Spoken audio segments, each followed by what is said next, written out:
everyone. Welcome to today's interview. And today we have a software engineer with us who I'm going to be interviewing. So, welcome, Harsh. Hey, Uh, hi. Yeah, thanks. Hi. So, let me tell you a little about Zipscare. Zipscare is a self development app, and I am a content creator there. So, we create content that, like, there's podcasts, there's meditations, there's articles, there's blogs. So, it's all mental health related, it's about self help. Okay, so it's about that.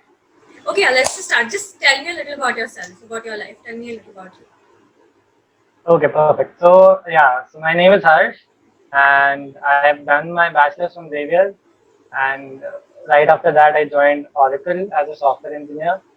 So basically, I write code for them, and there's this flagship product of theirs called Fusion HCM. HCM stands for Human Capital Management. So yeah, basically we write the backend code for that application that a lot of corporates around the world use. Yeah, so basically that's my job.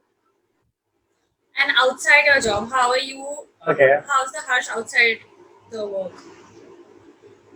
Outside the work, I'm kind of an extrovert. I like to socialize and everything. And yeah, so I kind of leave my technicalities at my work desk after I finish work. And I like to dance and everything. So yeah, that's me. Okay, that's very interesting combinations. I've heard very less of dancers who are engineers, or maybe that's just a stereotype. So that just leads me to the next question.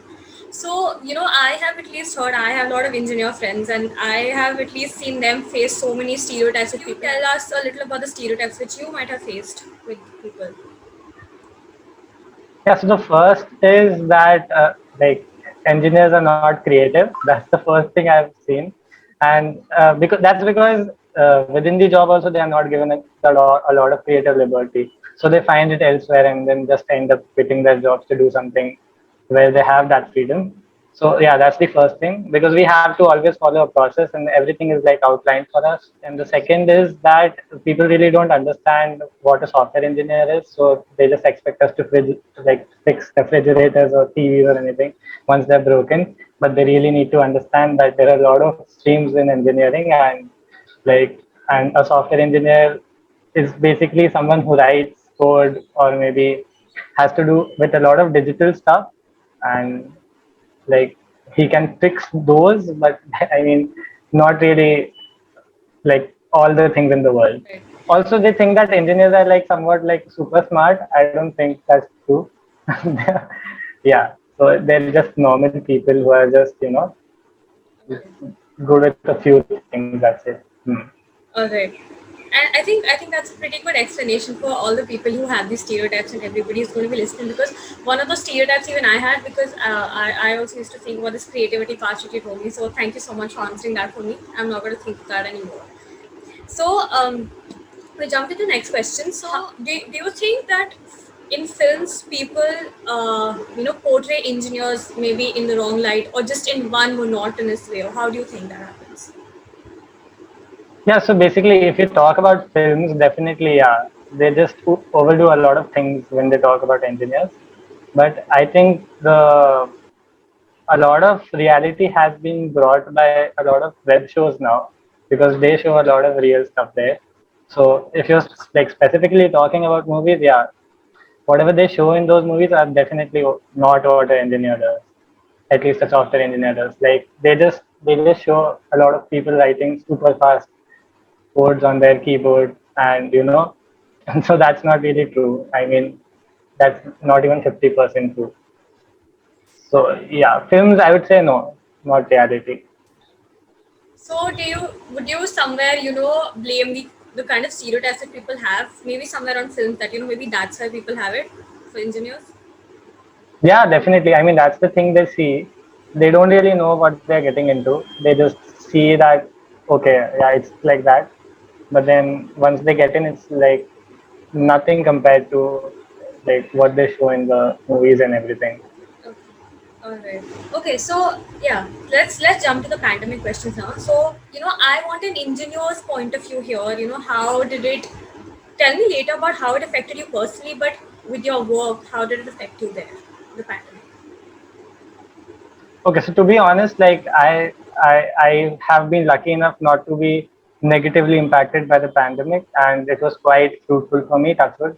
But yeah, a lot of my friends have gone through um, a lot of mental blockages and depression, anxiety, and everything because when you're an engineer, like I said, a lot of what you do is mediocre, and it has to do with a lot of mental work. So when you're doing a lot of mental work 9 to 5, you do really need some breaks in the middle, some recreational activities and everything. And when you are in an office, the good thing about software offices is like it's really friendly to their workers, and there's a lot of things you can do to free mind space and everything. But that unfortunately within the household is not available. So a lot of people had to deal with that on their own because there was nothing really they could have done. Plus, a lot of people had parents who were kind of indulging into everything that they were doing, so they lacked space over there also. So yeah, that's the part that affected most of them. And uh, for personally for me, like I said, I've been lucky enough. I've had a great time because this work from home culture has brought a lot of comfort and freedom. So it's been a great experience for me actually. Okay, that's great. And but this brings me to a question which I really want to ask you now. Since you told me that you're an extrovert and you like socializing, and this work from home culture is working for a lot of people. So how are you balancing your social side with this work from home thing where people are not even getting out, let alone you know go to hang out or something? How do you balance Yeah. that? Okay, so like there is actually no balance because you cannot meet anybody as such, and I'm terrible with online communications as such. So yeah, that's so. To be honest, there wasn't really any interaction in the first few months or anything, but eventually you do have to get used to new means, and I myself have improved my communication a little through online means, and yeah, that's about it. And that, like, I always used to look for opportunities that where I could just get out safe and sound, and get to meet people or my relatives or cousins or my friends. And yeah, whenever the situation was a little light, I used to get out and do that. That kept me sane actually. Okay. And okay, so I think that's great. And I feel like everybody who's listening will at least get some motivation out of here because you yourself very rightly pointed out that maybe you are not good with online communication. And this whole pandemic also brought, since it brought everyone together also. And I feel like before the pandemic there were so many people who used to criticize also the online media that everybody's on the phone all the time and just used to criticize, not see the good parts also. But since the pandemic struck, people are trying to stay in touch online because they weren't being able to get out. So at least somewhere this is a motivating and inspiring thing for people that you also had an issue with communication and you worked on it. So I feel like this is at least somewhere people will I don't know, push themselves that if I have a mind block, then I should just maybe get over it and try and work towards it, if not anything else. So I think that's really motivating, so thank you for sharing that. And Yeah. so I desperately want to know because about this, because there are going to be a lot of people who are going to be listening to this, and some of them are definitely going to be potential engineers or before the pandemic. Then what are the kind of stressors which an engineer goes through, a software engineer goes through? Okay, so first of all, there are really rigid deadlines that we have to go through. I mean, everybody says that the work culture is very flexible and everything can work at your own times, work when you like, and finish up work as and when you're comfortable. But actually, that's at the cost of really restrictive deadlines. And when the deadlines are close, you really have to, show and submit your work. So that's the first test. Second, if you don't have a good manager, that's like stress 24 hours because he or she then manages, like, micromanages everything, and that really sucks.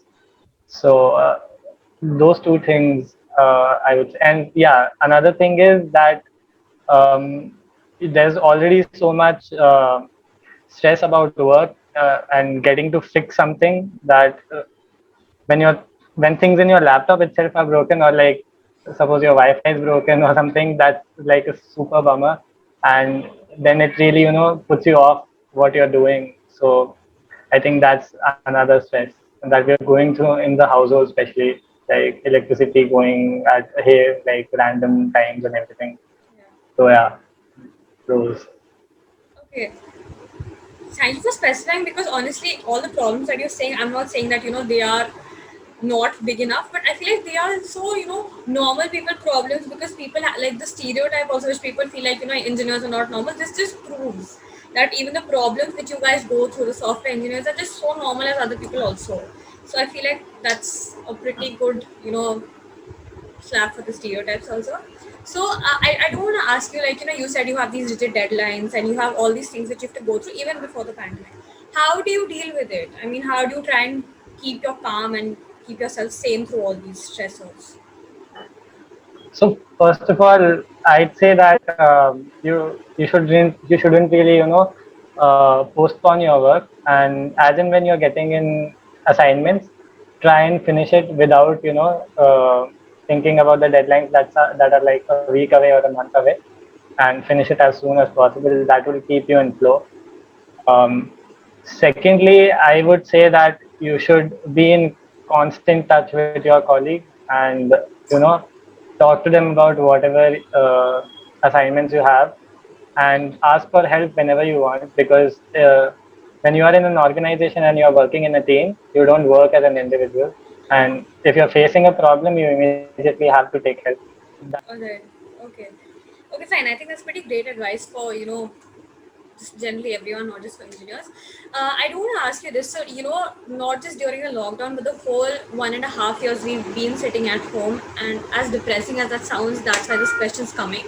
That when you were not working, or now that I know that you dance, when you were not dancing or when you were not working, what were the other things that you were doing, which make you as a normal person as other people, not as an engineer?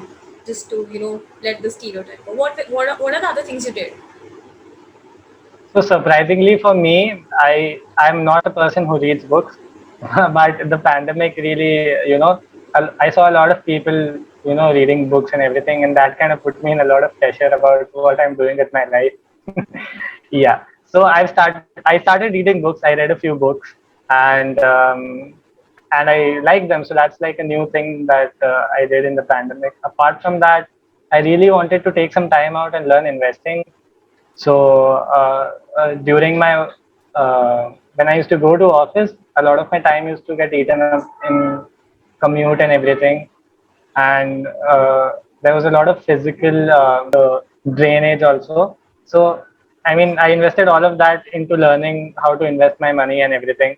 So that's like the two things that I did in the pandemic when I was not dancing. But I did also dance Okay, because but that.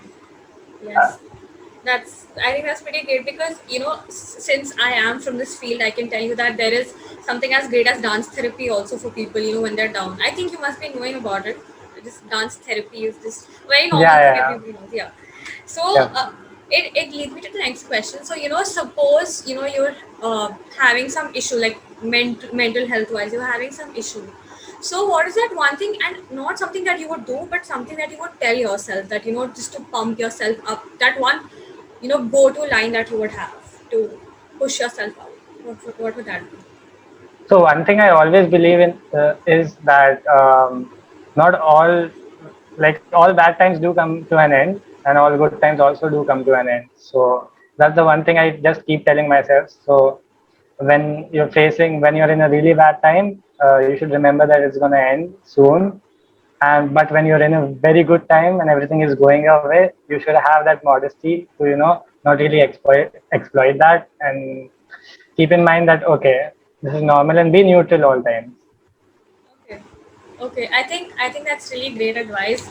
And I hope nobody takes it negatively, that even the good times come to, and that's not how it was intended. But I think that's pretty great advice, Yeah. and I feel like since you speak from experience, it's more relatable for people, because I completely understand where you're coming from, and I think people are going to take that pretty well. So thank you for that advice. And I'm not going to take up much of your time. I just have one more question for you. So this is just engineering related now. So, there obviously now, once the pandemic is coming to an end, hopefully now it is. So, now the people who are going to be jumping into the engineering field, and specifically software engineering field, okay. So they also must have had stressors, and everybody, maybe some people have just lost their loved ones or something, some mental health issue, anything. So what would be your advice for those people who are just starting out right now? They just newbie to be engineers. What would be your one advice for them? So one advice I would give them is you have to purely focus on your skills. I mean, your degrees don't really matter once you're in your job. And if you think that you don't have a degree that's like compatible to the IITs or the NITs, it's perfectly okay, because I myself don't have such a flashy degree. But in the end, if you do have the skill, the companies will notice you. That's one good thing about software companies, that they're starting to just focus on the skill and not the degrees, and that's a good direction. So yeah, just keep doing personal projects, be good at what you're doing, and it'll be super easy for you then. All right. I think it was really great. I think this is really going to help people who are coming up, because I myself know this, because like I said, I have a lot of engineer friends, and a lot of them are from the software field, and they also keep talking about their stress or just pandemic related, that now when they start, what's going to happen now once they enter the field. So I think when they do listen to this is really going to help. So thank you so much for this advice. And yeah, I think yeah, the interviews, yeah, just about over. So thank you so much for coming and taking your time, because let me make a nice positive stereotype that software engineers are busy all the time. So thank you so much for taking your time and coming for this interview.